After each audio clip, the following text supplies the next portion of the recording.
Number 10 right away your worries. Viewers, ہم سبھی کی زندگی میں کچھ نہ کچھ ایسا ضرور ہوتا ہے جسے ہم چاہ کر بھی کبھی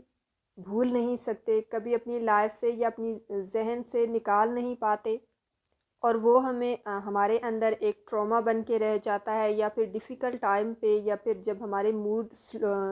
موڈ ہمارا جب ڈاؤن ہوتا ہے یا سلو ڈاؤن ہو جاتا ہے ہمارا موڈ لیول، تب وہ ہمیں اس ٹائم ٹریگر کرتا ہے یا پھر ہمیں مزید پریشان کرتا ہے۔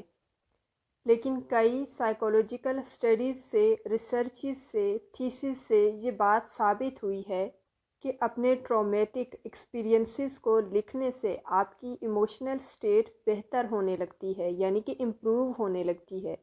اس سے آپ کی سٹریس کم ہوتی ہے اور آپ مینٹلی سٹیبل ہونے لگتے ہیں۔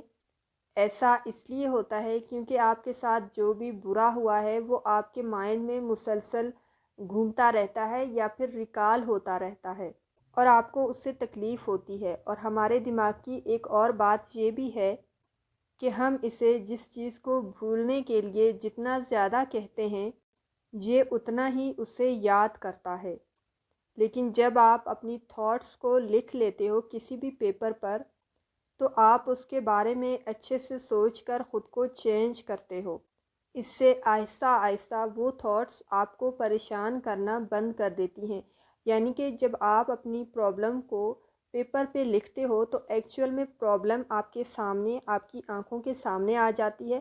اب اس کے بعد آپ کا مائنڈ اس پرابلم کے بارے میں نہیں سوچتا، اب آپ کا مائنڈ اس پرابلم کے سلوشن کے بارے میں سوچتا ہے۔ تو آہستہ آہستہ آپ کا مائنڈ سلوشن کی طرف جاتا ہے اور اس پرابلم سے آپ نکل جاتے ہو، یعنی کہ آپ اس مشکل سے، اس ٹینشن سے آپ